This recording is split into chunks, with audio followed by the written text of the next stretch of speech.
in the heart of a lush, green jungle, where ancient trees whispered secrets to the wind, and colorful birds sang melodies all day long, flowed a wide, sparkling river. On the bank of this river lived a clever little monkey named Coco, with his bright, curious eyes and a long, swishy tail. Coco was known throughout the jungle for his quick wit.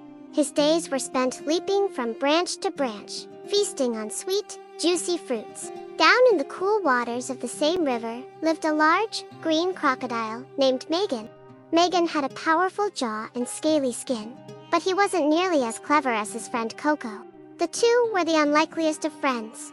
Coco would often toss delicious berries down from his favorite jamon tree, and Megan would enjoy them, thanking the monkey with a wide, toothy grin. They spent many afternoons chatting by the river's edge, one high in the branches, and the other lounging in the water below. One sunny afternoon, Megan swam up to the riverbank, where Coco was perched on his usual tree.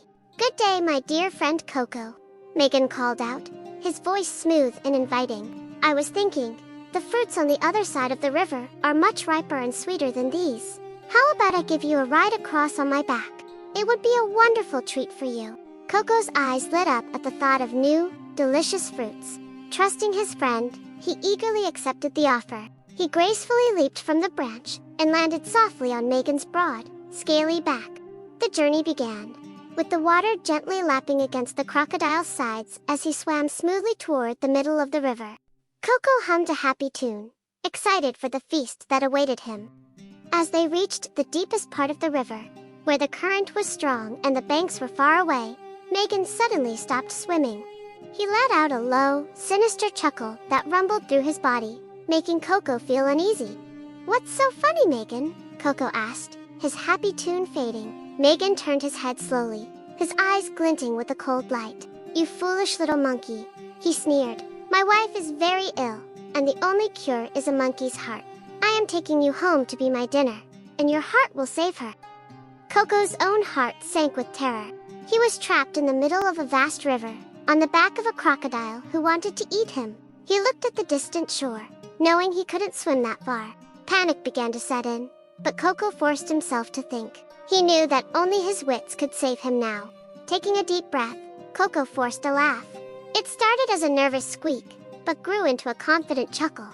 "Oh, Megan, my dear silly friend, why didn't you tell me this before we left?" he exclaimed, his voice filled with fake disappointment. "You want my heart?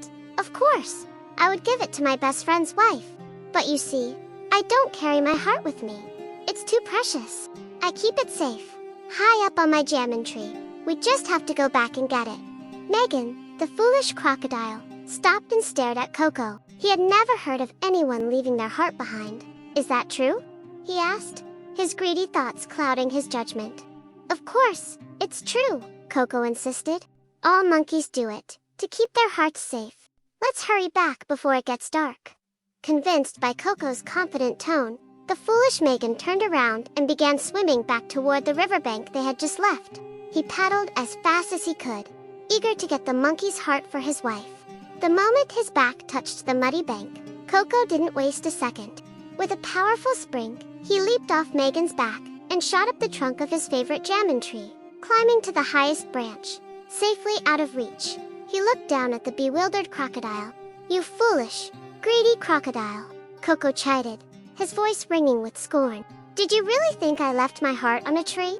My heart is right here inside me. You have betrayed my friendship and tried to kill me. Now you will get neither the heart nor the friendship. Go away and never show your face to me again." Megan stared up in disbelief, realizing he had been tricked. With his wicked plan foiled, he had no choice but to slink back into the water, hungry and humiliated, having lost a delicious meal and a good friend forever because of his greed.